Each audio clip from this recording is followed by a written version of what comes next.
Hi and welcome to Homolidens, the channel on history and board games. And today I'm with Wolfgang to talk about Assault that was recently published by Sound of Drums. We actually had a chat with Wolfgang during the last edition of PunchCon, and I thought it would be great to have you on to talk about your system, because it is a system and that's something that we'll talk about, especially as during PunchCon you were showing a new expansion for your big Sicily box that was released by Sound of Drums.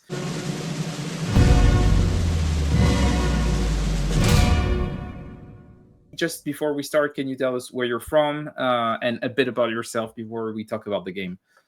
Yeah, many thanks to have a chance to talk with you. Thank you.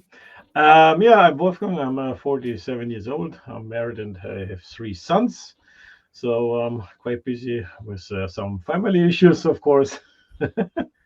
I'm living in a far southeastern part of Germany. It's called Bavaria. A few years ago, I think it was around 2020, 2021, I don't remember, you self-published a first box of this system called Assault. But I'm pretty sure, and that's what we discussed, that this has been a long time in the work for you.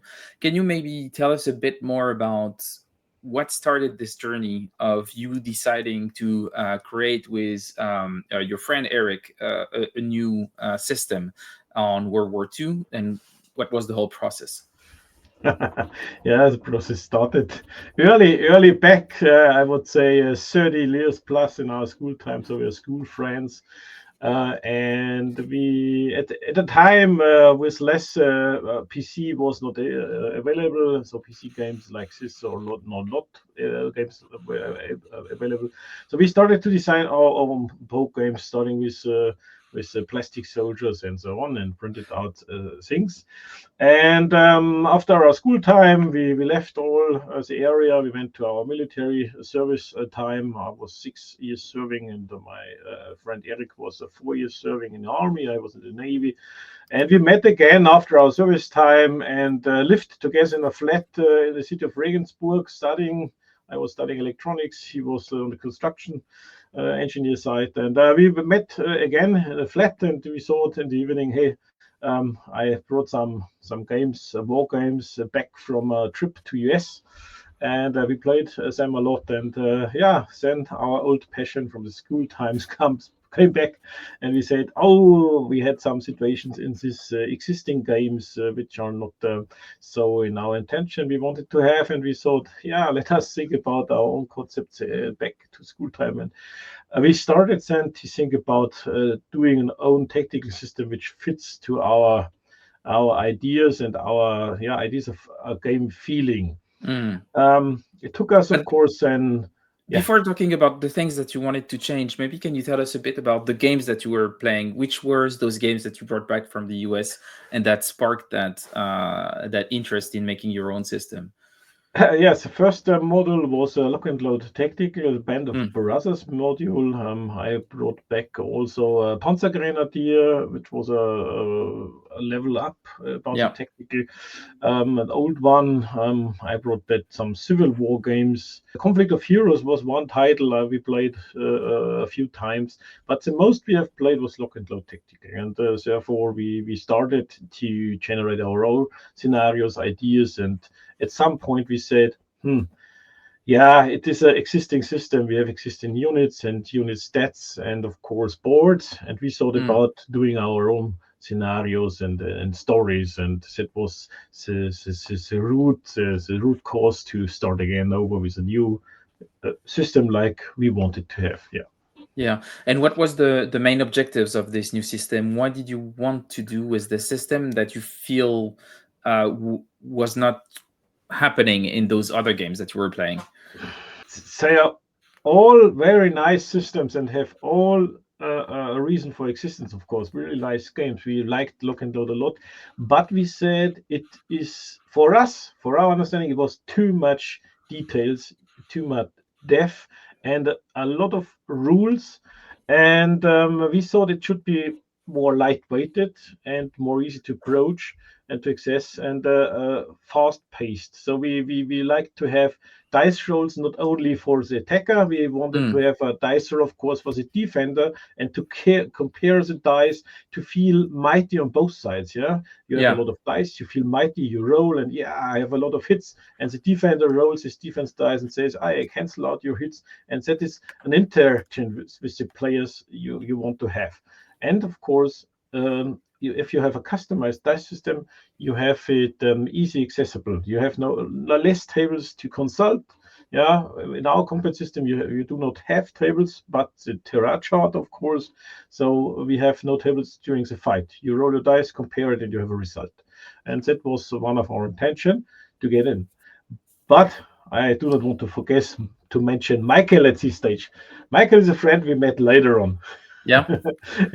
And Michael is the third one guy, and Michael is a I won't say it's a really a board game player. He plays a lot every week, different systems. He plays a lot tabletop, and he's a guy. Erich and I are guys. We want to have realism feeling, and that's the reason for some details. And Michael says a good game shall not last longer than 2 or 3 hours.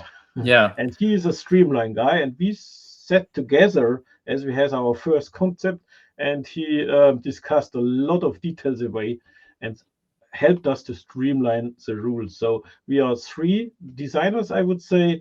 Michael went out for some time. Now he's back again. That's a good.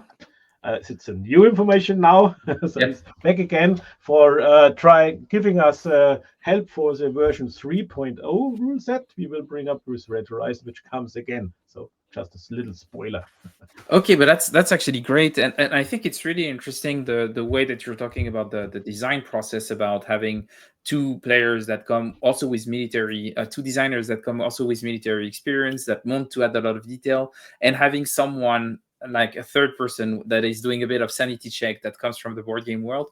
Because when I look at it on the board, it really has that feel of a war game that is made to be played by potentially anyone, and the fact that there were 3 of you and the way you explained it illustrates that, I think, pretty well. So that's quite interesting.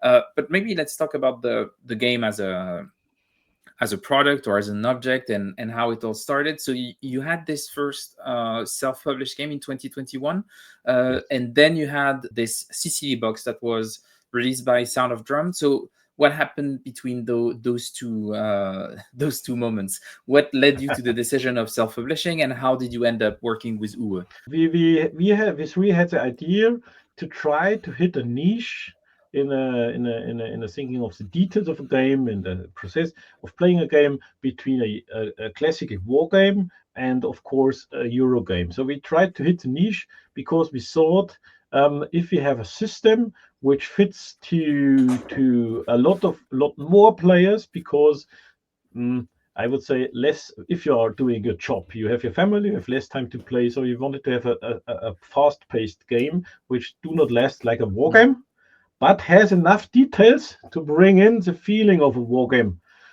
but has mechanics out of Euro games. So that was the niche we wanted to hit. And Red Horizon, of course, was a proof of concept for us.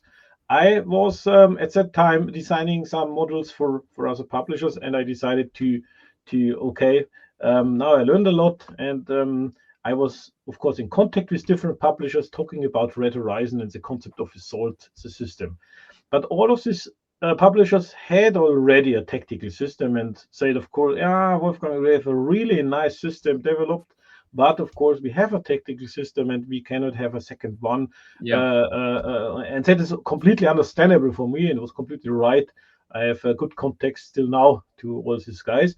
But Erich and I thought, and Michael, we have a good system. We played a lot for ourselves, and we believe in it. And at a certain point, I decided, of course, nobody wants to have us. So just found Assault Games as a one-man show company. So it's my own company. And we did a Kickstarter in 2020. And 21 we published then, after a successful crowdfunding, Red Horizon 41. This was a small print run, and we sold it out very quickly within 1 year. we have sold out every copies. And I have to say, of course, thank you to everybody supporting me, especially my family, my wife, because I packed every package by myself and sent it to the world. So that's just a little story beside. Yeah. And what the question was, what was in between? Yeah. So after the success of Red Horizon, of course, we got a lot of positive feedback. So Yeah. if you see Board Game Geek, we have an 8.6 rating, I think. We have really got motivating feedback and ideas how to proceed with a second module. And we decided, of course, using this feedback which came back, plus our own ideas to generate a version 2.0 rule set, of course, a more streamlined and more detailed rule book now. And we decided to get to a Western Front module. And as Erich always loves to play Italian forces in war games, we decided to make something, not some underdog campaign. And Yeah. this was the landing of the US forces at Gela Beachhead.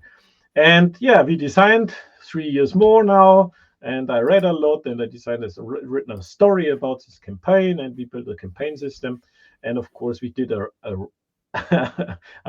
bigger module than Red Horizon 41, so it's a lot more in the box than in Red Horizon. And I started a sample process, and I ordered some samples. So all my pre-invest, of course, I got a pre-sample which looks from the cover not like now Sicily. If you Yeah. scroll my website, you can see all the pictures, of course. I went with this huge box, of course, to some reviewers like Zilla Blitz, Mike, in Yeah. US, and he did some reviews, and of course Players Aid, and they were all keen on having this game. And I went with a next box to Essen, which is the biggest game convention in the world. And I was I had a table at the booth of my manufacturer at that time. And of course, in front of Essen, I Googled some ideas. Who is a publisher who can fit to Sicily now? Because now I have some earned records because of Red Horizon, some more network. I have all social media channels now. I have a small community after Red Horizon, and I went to Essen full motivated. And I met guys like Buka Simulations, which was at that time also a new German publisher for war games. And I met, of course, Uwe. And yes, I talked to Uwe especially and said, okay, I have something here. It looks nice. People want it. I'm working as an engineer in my professional job, so I have less time doing all the admin stuff Yeah. around the publishing company. So like marketing, like production or organization, like delivery, fulfillment service, logistics, all the web store. It is, work which hinders me in designing, of course, new stuff. But also it hinders me because of my limited time because I have a 40 hours full-time job. Yeah. Yeah. So that was the reason to get again into the network and search for some support and Uwe was the guy I felt really nice with, and we talked about in Essen, and afterwards we talked and discussed about the cooperation contract, and we signed a pre-contract in the same year, so 23 now, 23 Yeah. now, and that was an eye-level cooperation. He does all the publishing work and logistic work, and I take care about all the players and fans of the system and the board game geek and so on and forums, and of course designing new things. So Assault Games is a design studio now, which works together with Sound of Drums, who is publishing our modules. So that is the setup and the decision, the way of decision. Yeah. Okay, but that's great, and it led to this big box that was released in 2025. Yeah. How has the reception been so far? I guess that a lot of people who actually bought the games directly from you, the 2021 game, probably also followed up. But did you feel that you are starting to reaching a new audience with this new box? Yes, definitely. Assault Red Horizon was a small print run, sold out very quickly with an 8.5 rating on Board Game Geek, so which is really nice for a absolutely newcomer. And Assault Sicily is sold 2 times more initially with the GameFound campaign as Red Horizon. So it was a real success with selling around 400 copies. Now, of course, we sold a lot more now, and it has a rating close to 9 on wargame, which shows that the rule set has evolved to a positive, with a positive effect. So it states that we are on the right track to follow on. So yes, I would say Sicily is a success so far, and it motivates us to work more on that series. Yeah. Before we start looking into the game, so what's coming up next? I guess that you're gonna keep working with Sound of Drums, because they didn't have, compared to what you were saying earlier, they didn't have tactical World War II system. So in a way, you are their flagship tactical World War II system. So I guess there is also some incentive from UE at Sound of Drums to keep developing the series. So what is the like the, if you can say, like the upcoming products that would be in the line? Yes, so the next thing, we are quite far now. We want to start a pre-order in the web shop of Sound of Drums. So everybody's interested, just go to Sound of Drums, and we will of course announce it when it comes to the pre-order phase. Should start at beginning of June now, and this is for the expansion module for Sicily, which is called Primusol Bridge. And it is the fight between German Fallschirmjäger and so the Green Devils versus the Red Devils of the Brits Commonwealth forces. This shall be or should be produced or manufactured mid of 25, so July. So depending on some factors, we want to have it on store, of course, in 25 to send out, of course. That's our target. After this, we are in parallel now working on a Red Horizon 41 revised edition. So we will lift a Red Horizon to the new rule set. And of course, we are currently thinking to lift it not only to the 2.0, but to the 3.0. We are just designing with some more things we want to improve from the mechanic sides, but this is to be announced when it's finished. So we want to raise a crowdfunding on GameFound. It's always plan end of 25 to bring it up and running in 26. Maybe just one question. If you're planning on having a new version of the rules 3.0, will the 3.0 also will be usable with Sicily, or would you need an upgrade kit or something like this?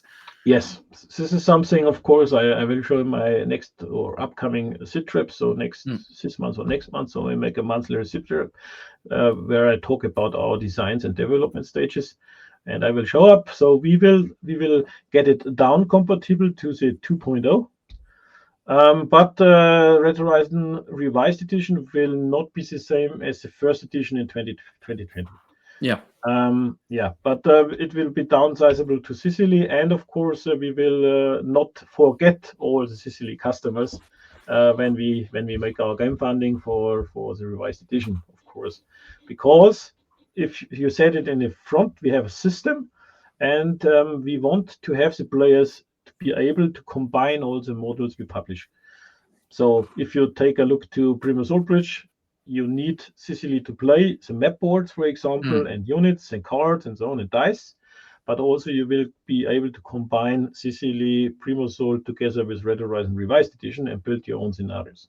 So this will be a sandbox character. Yeah. Well, I guess we can probably jump into the game now. So we're going to be using a Tabletop Simulator to do some like a preview of this. So here we are on TTS looking at the module of Assault. So Wolfgang, you were telling me that this is not the public module. It is the module that you are using to do your I guess your playtest and stuff like this. So it contains a lot more than what normally you would see in a module that you're sharing on your website. But this is what we're going to use so you can actually walk us through how the game works. Yes, of course. So we have, of course, so-called training scenarios in. They are much smaller. They are playing on around one map board, but now I have it for showing just how it looks like if you have greater or bigger maps to play, because it makes more fun, of course.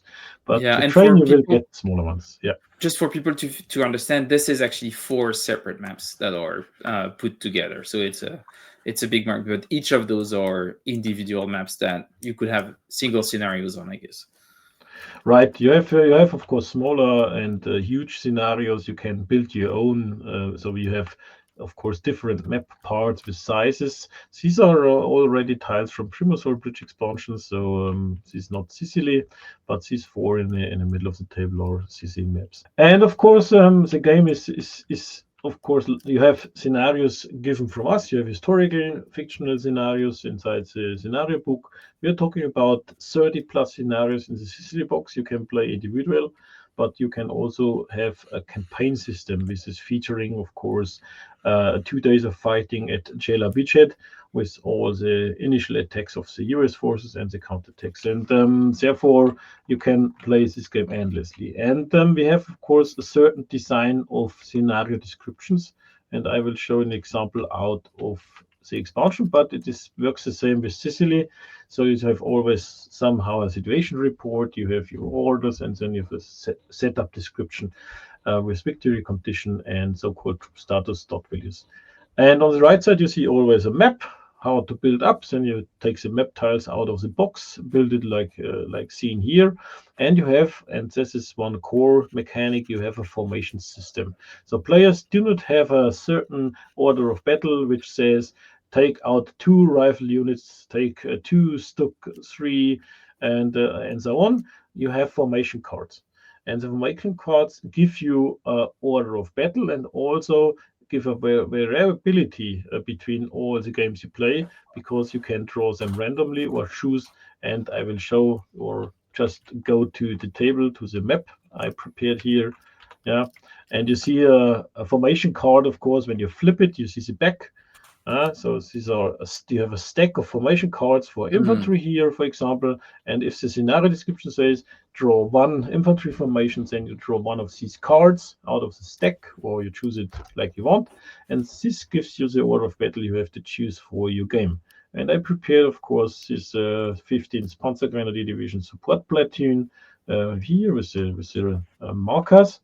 And then you see how our markers looks like. They are hex-shaped markers with so double-sided. You see the 50% step here, and of course 100% step here. So you have teams, squads like the rifle squad here, which are simulating a full rifle squad. You have teams like the sniper team, which are just a few guys with sniper rifle and support. You have a machine gun, you have mortar units, you have here a half track, you have a truck, but also we have single vehicles like a Stuck 3 here. And we do not have all the values on the unit counters. As you see, we have, of course, the values on our units cards. And you see, for example, the Stuck 3, which is described on the unit card, and you see always the same logic on the unit card. With upper left part is the standard point value for this unit. The statistical point value, you have your movement allowance on the upper right, movement type. This unit is aligned because of the green aura. You see, you have your armor values with front, flank, rear, and top armor. You have a so-called blast value, which is the explosion sign, which says, okay, how is the explosion value of the gun of the Stuck. You have certain abilities, like this is a no turret unit, which gives a disadvantage in firing out arc of fire. You have Schürzen, and of course you have then all the combat dice against armored vehicles, with the tank symbol here mentioned, with the range bands. So from 0 is close combat range, so same hex and so on, and against soft targets like infantry and artillery units. And if you flip this unit card, you can get informations about special abilities. So as I said, no turret has a disadvantage firing out of his facing, and you have Schützens, which gives, of course, here an advantage when fired on with an anti-tank weapon.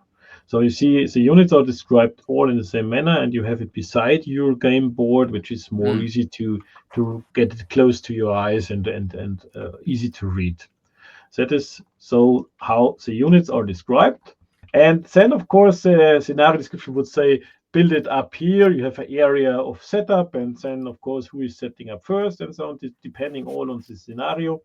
But I want to say something about the maps here. So 1 hex you can imagine is around 50 meter, I would say.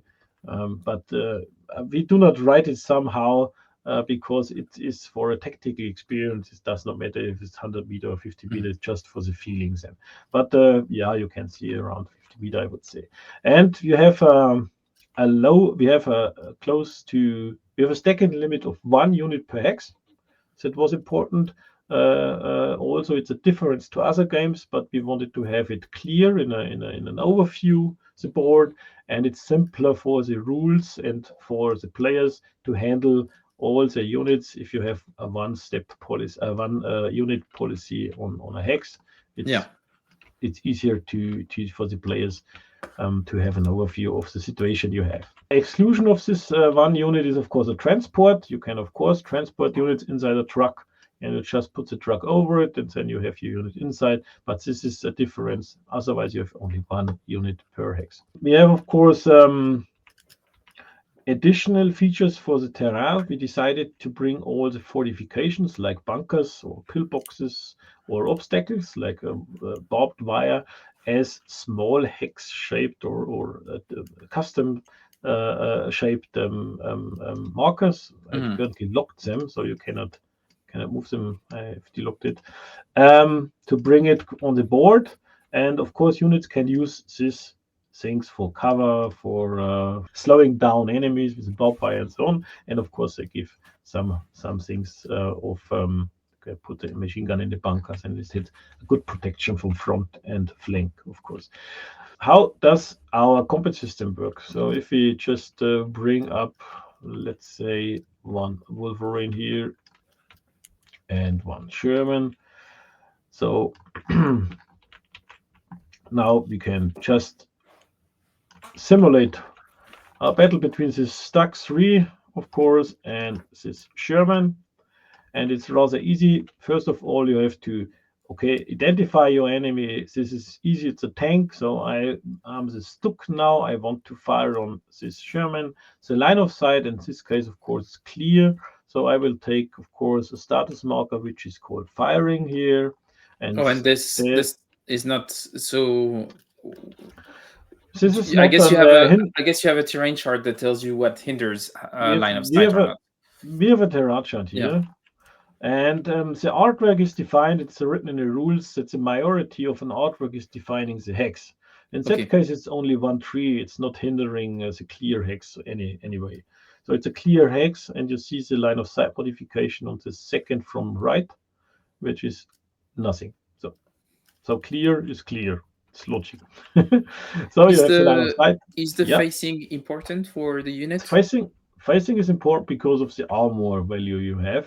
So Yeah. you have here your front armor value, and of course these are the facing hexes now. And Yeah. your firing arc goes from here to here and from here to here, of course. So So the firing arc is the two hexes in front. right, right. Okay. That's the reason why Where you here's have I the line to the hex yeah. vertex. Yeah, that's the reason.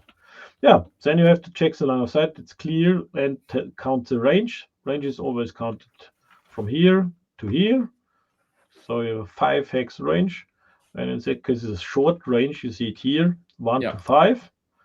And yeah, Friede, you just can grab the red, yellow, and green die, which is given on the unicard here.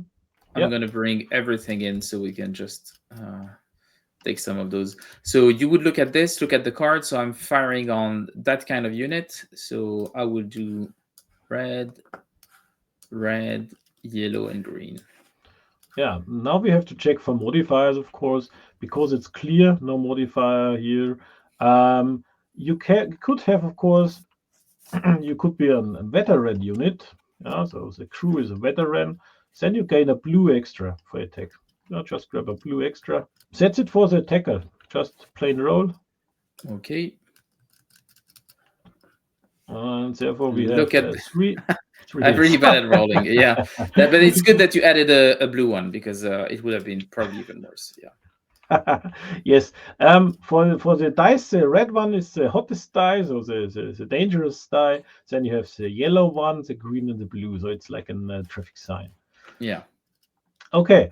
Then the defender is on the roll. So in Assault, as I told before, we have the roles. The attacker role and the defender has always a defending role, which is that's an interesting point in our system. So now we have to check the impact area, and the Sherman is hit from the front log. So we have a red, and a blue. Yeah.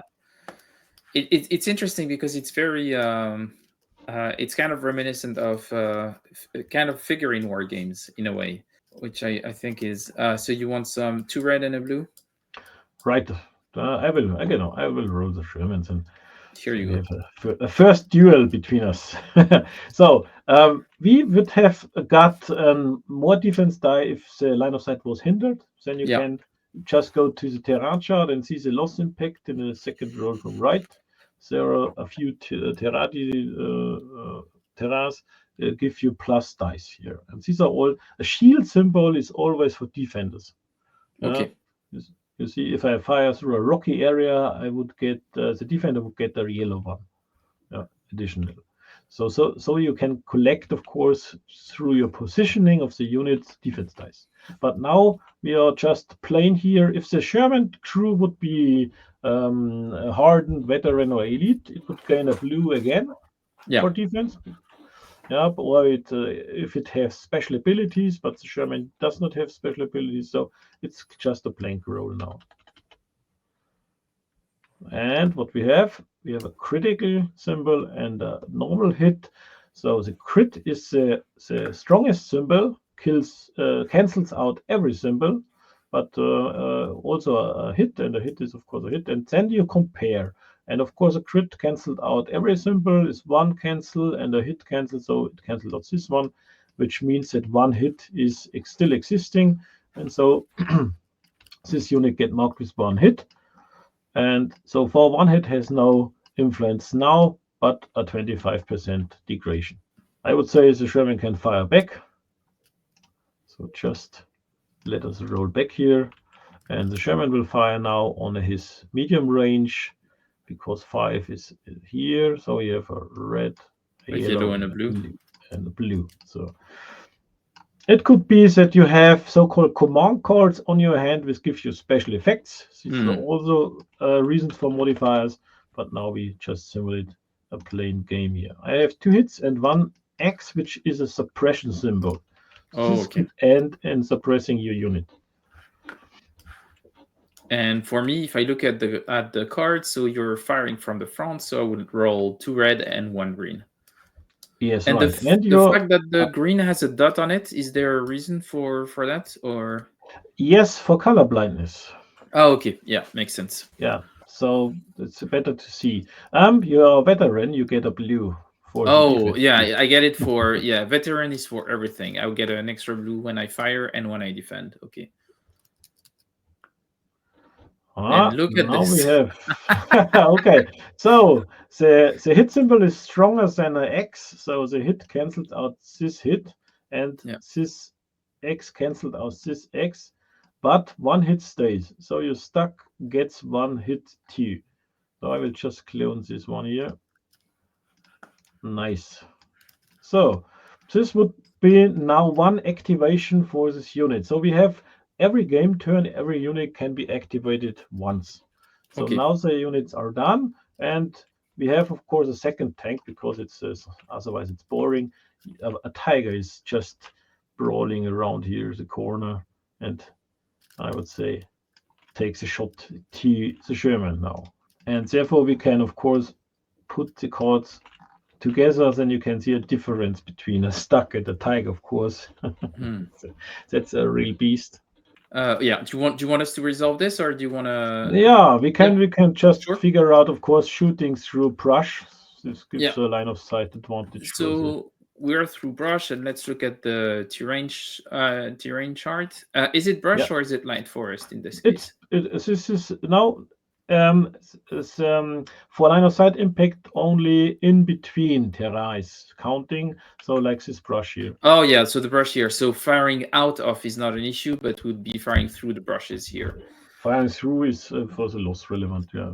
Okay, so if we look at the brush, we'll see that the defender will get an extra blue die. Is that the way to? That's correct. Yeah. Okay, cool. So in that case, I'm going to look at the distance 1, 2, 3, 4, meaning that I'm on the medium range here. So that would be red, red, yellow, yellow. Yeah. So say 88, of course, has some stronger dice. It's stuck with the 7-5, and it's a horrible hit. That's a better roll than before. Yes, a better roll. And I have my dice here, and you see, of course, you have 1, 2, 3, 4 normal damage points, which are these canceling out. And this one cancels nothing because crit is a higher symbol, so 2 crits are still exist, which gives 2 damage. And this is, of course, a 50% loss. Now I have only 25% left. Yeah, and so decredit to under 50%, which is a disadvantage when they are firing. Now, if I fire with my Sherman and I have a double success, only the strongest symbol would count. So less okay. firepower. Yeah.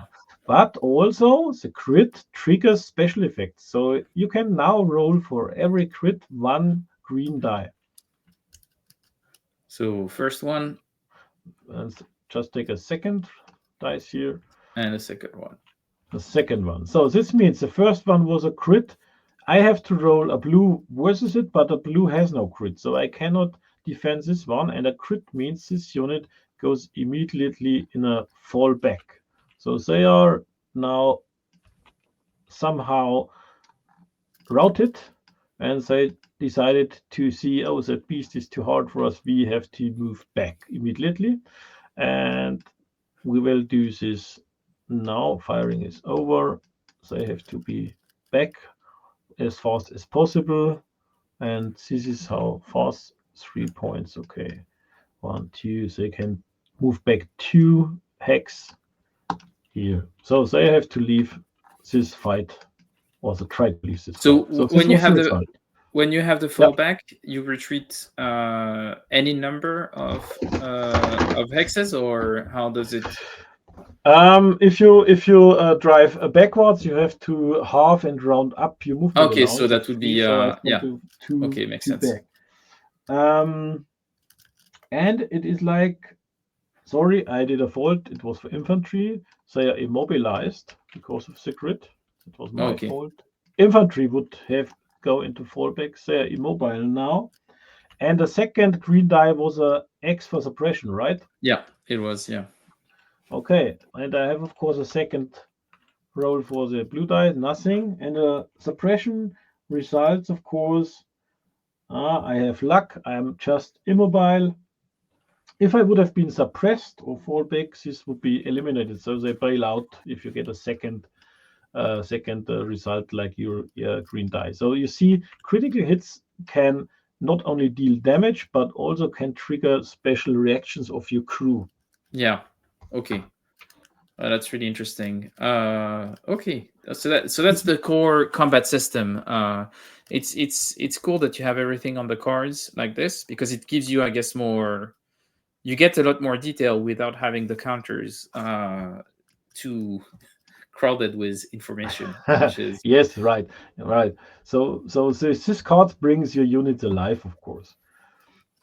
Does that mean that so only the vehicles have a facing? It looks like those this rifle squad, for example, doesn't have any facing, right? Is that correct? No. Infantry has a 360-degree auto fire and facing, of course. Okay, makes sense. Oh, and you can see it also on the card. It has the same like the defense is the same all around. Yeah, this is called the inherent defense die. The yellow one infantry units typically have every direction they got fire on a yellow inherent defense. So it's a base defense die, I would say. Yeah. So maybe just to have so that was the combat, but overall as a scenario, what usually would be the process to determine the winner? So what would be I guess each scenario has specific objectives. Yes. Or yeah. Yes. So you see the swift counterattack, which is out of the Brimazol Bridge, but you see, of course, 3 objective hexes on the hillside, right side. And you see the victory conditions. And this scenario is, of course, you have 3 to 2 objectives captured after the last turn. Of course, is a victory for the green faction, and so on. But In that case, you have the troop status start values. And if you go left side of the game board, you see the troop status. And this is, of course, um, a mechanic which simulates the overall pressure which lasts on your troops during the combat. So the troop status values in the scenario you have to be aligned here on the board, like this thresholds withdraw, routed, and surrender. So you have to count them into this status board. And then when you so those are the thresholds. These are the thresholds, right? Yeah, and this is moving up. Yeah, okay. This is the counter, the track, or the track of the pressure here, the pressure marker. Yeah, okay, I understand now. Because originally I was a bit, I didn't understand, but now it all makes sense. Okay, yeah. Not a problem. So you have two tracks for the Axis and allies, and you have to track your losses, of course, both sides. So if you lose your unit, for example, we have now eliminated more than 50% of the Sherman. And if you take a look to the unit card, it is worth 16 points. Okay. So now we flipped it to the half strength. Then you have to count up 8 points, half of your point value. Up here is a lost track. So, and every time, so let us think, so the Sherman is now eliminated from the board. And then you have to take the second half. Again, 8 points up, 4, 6, 8. And every time you jump over 12, your pressure is raising by 1. Okay. Therefore, you think the impact of loss will raise your pressure from time to time. And if you capture, for example, now the Americans will capture this objective, so the German lose the objective, then they lose. The pressure is rising by your enemy by the point value of the VP value of the objective, and your pressure is falling again. Okay. So you can make an interaction with your enemy by triggering pressure points. And therefore, you ask me, how is the game ending? Of course, after the last turn, who has the most objectives? But also, if a pressure marker moves up to one of his thresholds, in the campaign book is described during the organization phase, which is the last phase in the game turn. If you are on such a threshold, you have to roll a d6. And depending on the result, your troops go into a withdraw or they fight further a next game turn and so on. If you have more pressure and you are in a routed, then it could be that you will lose additional objectives you're still holding, but your troops don't want to fight further. So this is a kind of overall morale system for all the troops here. So the fallback you have seen before was for a single unit, but you will also have to take care about this troop status. Okay, that's really interesting. Yeah, okay, I get it. And I guess, like, in any tactical system, 12 is the maximum, but you will move this up and down depending on. Yes, right. Yeah, depending on how could many. Be more, could be less, and so on. So this is how a scenario could end at one side over the pressure or the time, of course. What you would say is the range of typical scenarios in the game in terms of time. So you were saying that you have some scenarios that are played on a single map, and then you have probably medium scenario where you play over 4, and then bigger one that can be, I guess, really massive. But what you would say is the time range for each of those overall size, small, medium, and large. The time range is depending not only on the map number, also on the number of formation cards you use to play. So it's better to say if you play a 1 infantry formation versus 1 infantry formation on 1 map board, you can do it in 1 to 2 hours. If you play a tank only formation versus a tank only formation, then it could be over in 1 hour. Okay. So, and then you can scale it up. If you have a second formation called infantry, you can play 3 hours, 2 or 3 hours, and so on. And if you do, of course, a huge map with up to 8 map parts, then you can, of course, have a lot of movement time to get closer. Then you can play it, I would say, epic. Yeah. Depends on your time. Is it possible to play in teams, like where you could have 2 players on each side, splitting off the formation Yes, cards? Yeah, of course. That's one reason behind the cards. yeah. Every player you have two teams, of course. You can of course make three teams if you want. You can Mm. take in the Italians. Then you have the Italian player, German player, and you can make a fictional scenario, for example. But of course, you can divide it and share the information cards. Yes, right. Okay, that's really interesting. And there is maybe one thing that I wasn't sure I got regarding the structure of a turn. So is a turn ended when you've activated all of your units? Yeah, The game sequence is first you have the initiative roll. Then you go into a planning phase, which is optional because I have not mentioned the command point system. yeah. So it's an optional rule. These are the little points here. They're called the command points. And you see every formation brings Oh, a number of amount command of points. command. Yes, Yeah. and these are not enough for all units every turn. So you have when you play with the command points, you have the planning phase. Therefore, you plan your command points to the unit types you want to activate during a game turn. Okay, but you have only 75% of units you can activate a turn. Mm. So you have somehow limitation and somehow planning what you want to do on the board. So this is planning phase, which is optional. Okay, then you go over into the support phase. And the support phase is for units like the mortar. The mortar has a little S here on the left, which is just simple for support unit. So with this unit, you can use in the support phase the preparation fire phase in other games. Yeah. Yeah. To say, okay, I will use my mortar and I do indirect fire. You have to draw it to your hand, I guess, the card to flip it right. No, I can show the back right now. Oh, wait a minute. That's If just I need to, yeah, here it is. Yeah. right. Yeah, so you see the S, and these are functions this mortar can do during the support phase. So you can do indirect fire, shelling Mm. on units, or you can do smoke on different hexes. And after the support phase is also there for example, calling in air support and artillery strikes off board, which is also optional rule set. And then you go in the action phase, which is the main phase. So you do every action you want to do with your units.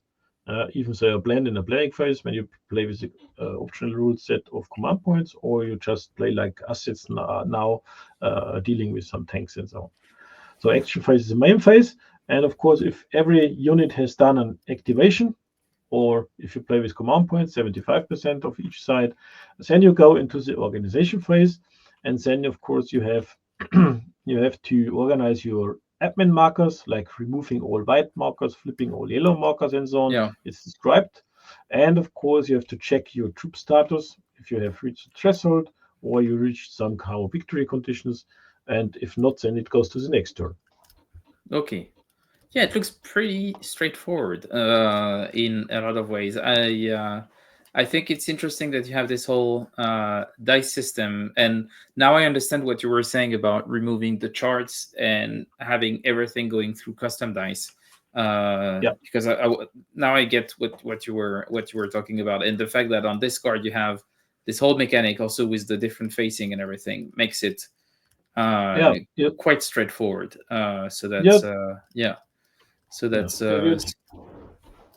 So we try to reduce, of course, modifications. You just have to look, do I get the dice plus, or do I lose a dice? Or if I'm half strength, for example, how many symbols are counting? yeah, So that's it's intuitive somehow. First games you have, of course, study the rules and learn. But if you know it, then you can play it really quick. That's a nice feature, I would say. it's a very it's quite unique in terms of system. It does quite a few things very differently. But yeah, I must say that I think if